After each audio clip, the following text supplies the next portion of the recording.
देखिए अब हमने ये किया, यहाँ से टेबल बना, सीधी ये कॉस्ट है, ये कॉलम के लिए कॉस्ट लिखी जाती है, सीजे है, ये रो के लिए कॉस्ट लिखी गई है। यहाँ एक्स बी वेरिएबल लिखा जाएगा, ये 15 और 10 है। यहाँ पर बी है, बी वेरिएबल जो हमारे पास बेसिक वेरिएबल्स निकलते हैं। इसके बाद ये हमने कोफिशिएंट डाले लेके यहाँ पर जो दिया गया था x1 x2 s1 s2 ये लिखा, x1 x2 s1 s2। Cost हमने लिखा, x1 की कॉस्ट 5 ये रखा है 5, x2 कॉस्ट 3, s1 0 s2 0। इसके बाद इस लाइन से लिखा हमने x1 3 ये 5 ये 1 ये 0, s2 नहीं है पहले वाले में, सेकंड में ये 5 ये 2 ये 0 ये 1। इसके बाद जब हम ये लिख देते हैं, देखिए इसके दो तरीके होते हैं यहाँ से निकालने के, इधर वाली साइड को लिखने के लिए जहाँ पर भी आपको आइडेंटिटी मैट्रिक्स मिलता है 1 0 0 1, ये आपका आइडेंटिटी मैट्रिक्स मिला है। ये देखिए कहाँ मिला आपको, s1 में और s2 में। सबसे पहले आप लोगों के पास ये पहला कॉलम है 1 0, ये किसमें मिलता है s1 में, तो आपको 1 0 मिला s1 में, तो स्टार्टिंग में आप यहाँ s1 को लिखेंगे। दूसरा मिला आपको 0 1, 0 1 कहाँ मिला आपको, s2 के अंदर, ये यहाँ लिखेंगे। s1 की वैल्यू जो आपका ये 15 और 10 आई है, ये 15 लिखेंगे और ये यहाँ से 10 लिखेंगे। तरीका तो ये होता है, बेस्ट यही होता है, लेकिन आप डायरेक्ट भी इसको समझ सकते हैं। अगर किसी को ये नहीं समझ में आता है, आप लोग क्या करिए, स्टार्टिंग से 15 10 जैसे सीरियल से लिखा हो इनको उसी तरीके से लिख लीजिए। 15 लिखा 10 लिखा, ऐसे 15 और 10, 15 वैल्यू s1 और 10 वैल्यू s2, हम ऐसे भी इसको हम लिख सकते हैं।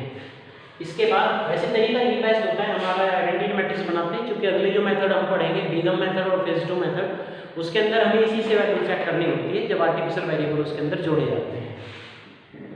अब हम इससे आगे बढ़ते हैं।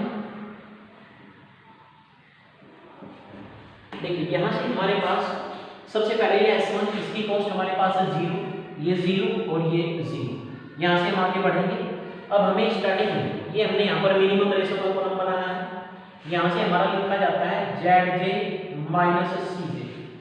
देखिए ये जो है zj minus cj delta j है, ये वैल्यू होती है cv transpose b inverse into aj minus cj होती है। cv ट्रांसपोज कॉलम है, जो कॉलम रो वाइज लिखा कॉलम होता है इसका ट्रांसपोज, b इनवर्स आपका आइडेंटिटी मैट्रिक्स है, aj कोएफिशिएंट मैट्रिक्स है और cj आपकी कॉस्ट होती है। cj में कॉस्ट आपके पास यहाँ ये आप इसका ऐसा मेंशन भी कर सकते हैं, ये c1 है कॉस्ट, ये आप c2 लेंगे, ये c3 लेंगे और ये आप c4 लेंगे, ये कॉस्ट आपको लेनी है। अब देखिए हम इनकी वैल्यू मल्टीप्लाई करते हैं, पहले वाला कॉलम जो निकलेगा, देखिए यहाँ से इधर से बताता हूँ मैं, ये रखना है z1 माइनस c1, इस पूरे कॉलम के साथ मल्टीप्लाई होनी है। तो आपने क्या काम किया, 0 × 3 फिर प्लस 0 × 5 और माइनस करेंगे कॉस्ट के ऊपर है 5, सोल्व किया -5 आया। इसके बाद ये z2 माइनस c2, इस पूरे कॉलम की इस कॉलम के साथ मल्टीप्लाई करेंगे, 0 × 5 प्लस 0 × 2 माइनस कॉस्ट 3 इसको -3, फिर यहाँ से z3 minus c3 0 × 1 plus 0 × 0 minus cost 0 इसको 0, next z4 minus c4 0 × 0 plus 1 × 0 minus 0 इसको 0, ये आपके पास zj माइनस cj आया है। जैसे ही आपके पास zj माइनस cj आ गया है, वैसे तो निकालने का तरीका ये होता है, लेकिन आप लोग डायरेक्ट भी निकाल सकते हैं सिंपलेक्स मेथड की केवल फर्स्ट टेबल के अंदर। आप zj माइनस cj डायरेक्ट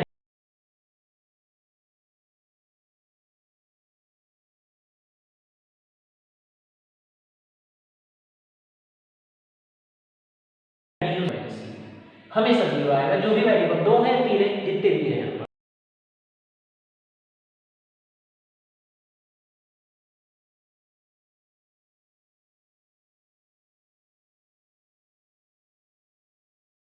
ऊपर है तो माइनस करके लिख दो डायरेक्ट, -5 एंड -3। देखिए ये सेम ये यार कैलकुलेशन किया मैंने आपको डायरेक्ट बताया, ओनली सिंपलेक्स मेथड के फर्स्ट टेबल में केवल फर्स्ट में ऐसा होगा। अब हमें यहाँ से जेड के माइनस सी या तो मोस्ट निगेटिव कंसीडर करना है, जो मोस्ट निगेटिव होगा वही आपका एंट्रिंग वेरिएबल होगा। जेड के माइनस सी में मोस्ट निगेटिव आपका -5 है। अगर यहाँ पर आपके दो सेम हो जाते हैं, सपोज -5 दो हो जाते हैं, तो आप किसी की भी एंट्री कर सकते हैं, एट रैंडमली किसी को भी आप ले सकते हैं। -5 की एंट्री कराई, -5 किस वेरिएबल में आ रहा है, x1 में, तो मिनिमम रेशो में लिखा जाएगा xb अपॉन x1। यहाँ से लिखेंगे 15/3 is equal to 5, 10/5 is equal to 2। इन दोनों में मिनिमम आपका 2 है। यहाँ पर भी अगर दो सेम आ जाते हैं तो एट रैंडमली किसी को भी आप बाहर निकाल सकते हैं। लेकिन ये बात ध्यान रखनी है, यहाँ पर इस xb के कोण में या अगर निगेटिव या 0 आ जाए तो वो कंसीडर नहीं करना। ध्यान रखना है, निगेटिव और 0 अगर कोण में आता है xb वेरिएबल के तो वो कंसीडर नहीं करना है, 0 कंसीडर होगा। मिनिमम आपका 2 है, तो मिनिमम जब आपका 2 आया तो किसके सामने आ रहा है, s2 के, तो अगली टेबल से s2 निकल जाएगा। s2 यहाँ लिविंग वेरिएबल है और एंट्री कौन कर रहा है, x1, तो s2 की जगह आपका x1 आ जाएगा। टेबल हम आगे बढ़ाते हैं और जहाँ पर ये एंट्री वेरिएबल ये रहा, लिविंग ये रहा, इंटरसेक्शन जहाँ पर मिलता है इसको कहते हैं इसका की एलिमेंट। इसका ऐसे बॉक्स के अंदर बंद कर देंगे, इंडिकेशन बॉक्स का है कि ये हमारा की एलिमेंट आ रहा है। इसको अब हमें 1 बनाना होता है, कैसे आगे हम पढ़ेंगे, देखिए ये s1 as it is, s2 की जगह हम लिखेंगे x1, s1 की कॉस्ट 0 यहीं से लिखा जाएगा, x1 की कॉस्ट आपकी 5। ये ध्यान रखना है, गलती बहुत ज्यादा होती है यहाँ पर कि हम कॉस्ट दोबारा से यहाँ से ले लेते हैं। ये जेड के माइनस सी है की कॉस्ट है, कॉस्ट वहीं से मिल जाएगी पूरे क्वेश्चन के अंदर। अब इसको आपको 1 बनाना है, ये 5 1 कैसे बनेगा, इस पूरी लाइन को आपको 5 से डिवाइड करना है, जो भी इस बॉक्स के अंदर आएगा उसी एलिमेंट से डिवाइड करना है। जैसे ही डिवाइड किया ये आपका 2 आया, ये 1 हो गया, ये आपका हुआ 2/5, ये 0, ये 1/5। इसके बाद जब हम इसको आगे सोल्व करेंगे, देखिएगा की एलिमेंट 1 बन चुका है। अब की एलिमेंट से ऊपर जो भी एलिमेंट है ये आपको 0 करना है और इस एलिमेंट की हेल्प से 5 मतलब इस रो 2 की हेल्प से आप डायरेक्ट इसको ऐसे कर सकते हैं। देखिए जैसे आपकी ये रो 1 है, ये रो 2 है, तो आप ये ऑपरेशन कर सकते हैं, रफ वर्क है r1 माइनस, आपको रो 1 को 0 करना है, किस एलिमेंट को 0 करना है, 3 को, तो इसको -3 कर दीजिए, प्लस होता माइनस होता तो प्लस कर देते, किस रो की हेल्प से होना है, r2 की हेल्प से। ये सबसे सिंपल मेथड है, गलती होने के चांस नहीं है, क्योंकि अगर इन क्वेश्चन में हल्की सी भी गलती हो जाती है तो पूरा क्वेश्चन आपसे निकल जाएगा, आपके मार्क्स कट जाएंगे, आंसर आपका नहीं आएगा। r1 - 3 r2, तो r1 को हमने लिखा, देखिए बिल्कुल सिंपल, 3rd 4th का क्लास का मेथड है, 3 5 1 एंड 0, -3 -3 -3 -3 इनटू r2 हमारे पास है 2 1 2 1 2/5 0 एंड 1/5, ये लिखा है 2 1 2/5 0 एंड 1/5। 15 - 6 क्या, 9, 3 - 3 0, ये 5 15 - 6 सॉरी 25 -6 करेंगे आप तो 19/5 1 - 3/5। ये वैल्यू आप आ गई यहाँ पर, इसके सामने s1 के सामने लिखेंगे, ये 9, ये 0, 19/5 1 - 3/5, ये आ गया। इसके बाद आप लोगों को फिर वही रिपीट होगा, zj - c से निकलेगा, z1 - c1 निकाला हमने, ये पहले वाला यहाँ से zj - c से, देखिए जो वेरिएबल यहाँ है उसके नीचे 0 आएगा, जैसे s1 है इसके नीचे 0 होगा, x1 है उसके नीचे 0 होगा। अब माइनस करके नहीं लिख सकते आप इस टेबल में, वो केवल फर्स्ट टेबल का काम है। आपके पास ये 2 है, आप इसको लिखेंगे z2 - c2, चूंकि 1 आपने निकाल लिया, इस पूरे कॉलम की, इस पूरे कॉलम के, इस पूरे कॉलम की, इस पूरे कॉलम के साथ multiply, 0 × 19/5 plus 5 × 2/5 and minus cos 3, 0 हो गया, 5 5 25 25 ये आपका 5 5 2 - 3 कितना आपका -1। इसके बाद यहाँ से -1 लिखा, ये 4 z4 - c4, इसके मल्टीप्लाई किया, 0 0 into -3/5 plus 5 into 1/5 minus 0 is equals to आपका ये 1। यस, अब आपको मोस्ट निगेटिव दोबारा फिर एंट्री कराना है। जो मोस्ट निगेटिव है उसकी एंट्री होगी। मोस्ट निगेटिव आपका ये है, तो ये किस एंट्री किस में आ रही है, x2 की। तो यहाँ लिखेंगे आप xb अपॉन x2। xb के अपॉन में x2 लिखा जाना है। यहाँ से लिखेंगे आप 9/19/5, 9/19/5 ऊपर आ जाएगा 45/19। यहाँ से आप क्या आएगा 5 2 10 10। मिनिमम आपको दिखाई दे रहा होगा कि 45/19 हो गया, 20.38 समथिंग आएगा। अब मिनिमम ये आया तो ये बाहर निकलेगा आपका, और एंट्री ये कर रहा है तो एलिमेंट आपका 19/5। जब आपका 19/5 की एलिमेंट आ गया तो ये एलिमेंट आपका S1 यहाँ से बाहर निकल जाएगा, ये लिविंग वेरिएबल है। अब S1 की जगह आपका एंट्री करेगा x2, यहाँ आपका x1 हो जाएगा,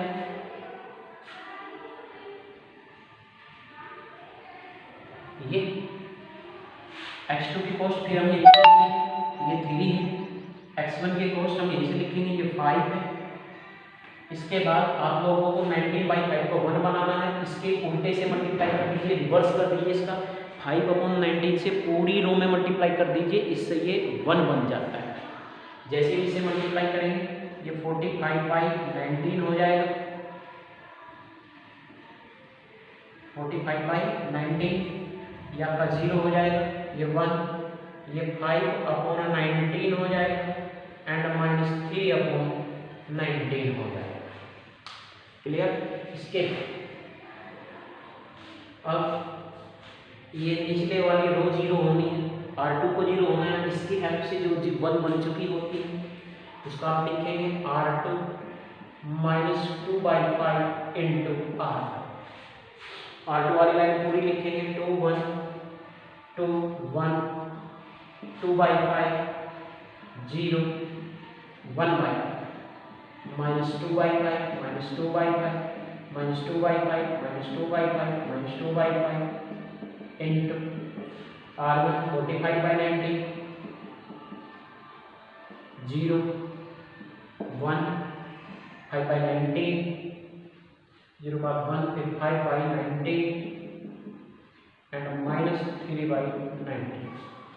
देखिए ये वो रो है जिसको 0 होना है, R2 को 0 होना है इस बार, इस एलिमेंट प्लस का 2/5 है तो -2/5 इंटू की एलिमेंट किसमें आया R1, R2 पूरी लाइन लिख दिया गया है, ये रहा R2 2/5 आ गया, R1 से ये रहा, इसको कैलकुलेट कर लेंगे 5 9 तक 45 19 2 38 38 आपका 18 हो गया।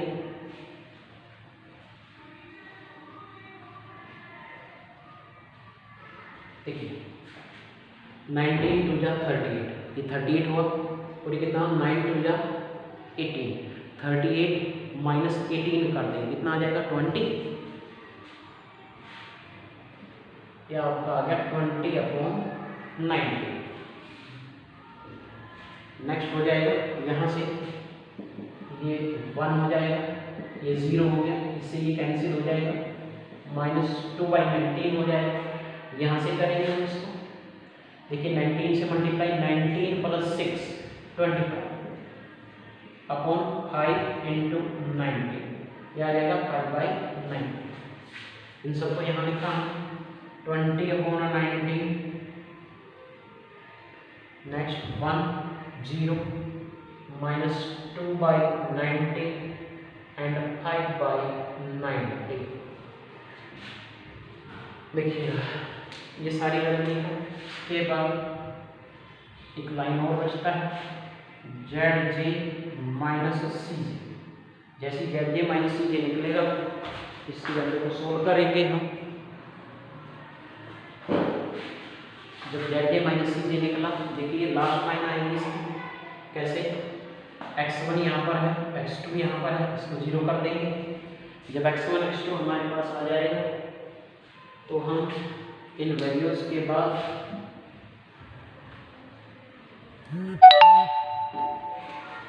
देखिए इस पूरे कॉलम के साथ मल्टीप्लाई जैसे पहले से करते हुए आ रहे हैं। 3 क्या आपका 3 आएगा Z3 minus C3 equals to 3 into 5/19 3 into 5/19 plus 5 into minus 2/19 तो माइनस हो जाएगा 5 इंटू 2/19 ऊपर से कोस्ट है -0 तो ये कितना हुआ आपका, ये हुआ 15/19 माइनस 10/19 दैट इज 5/19। ये वैल्यू आ गई 5/19। फिर आ रहा Z4 minus C4 is equals to ये हुआ 3 into minus 3/19 plus 5 into 5/19 minus 9 plus 25/90 तो कितने हो गए 16/90 आपका ये हुआ 16/90। देखिए सारे ZJ माइनस CJ पॉजिटिव आ गए हैं। जैसे कि सारे पॉजिटिव आ जाते हैं तो आंसर आ जाता है क्वेश्चंस का। अगर 1% यहाँ पर भी कोई निगेटिव आता तो हम इसे फिर आगे उसी प्रोसीजर में बढ़ाते, तब तक ZJ माइनस CJ जब तक आपके पॉजिटिव नहीं आते। देखिएगा फिर हम यहाँ से टेबल के नीचे ही लिखना होता है। ऐसे जो आप एग्जाम में ऐसे करेंगे टेबल बना दी 1 2 3, इसके बाद में आप सोल्यूशन इसके बाद जगह बची हुई होगी नीचे या नेक्स्ट पेज पर आप लिखेंगे यहाँ प्रोसीजर लिखना होता है सिंस और ZJ minus CJ greater than equals to 0 hence solution is optimal and unique hence solution is optimal। Answer आएगा आपको यहाँ से ये लिखना होता है ये वाली वैल्यू x1 20/19 x2 45/19 x1 होगा 20/19 x2 होगा 45/90। Maximum z is equals to जो क्वेश्चन में स्टार्टिंग में था 5x1 प्लस 3x2 ये हुआ 5 इंटू 20/90 प्लस 3 इंटू 45/90 मल्टीप्लाई किया इनको सोल्व करा ये हुआ 235/90। ये आपका कंप्लीट सॉल्यूशन होता है। मैं इसको दूसरी वीडियो में भी इसको पूरा रिपीट कर देता हूँ। पहले मैंने आपके सामने सोल्व किया है, अब दूसरी वीडियो में मैं इसको पूरा रिपीट करता हूँ, उसको भी देखना।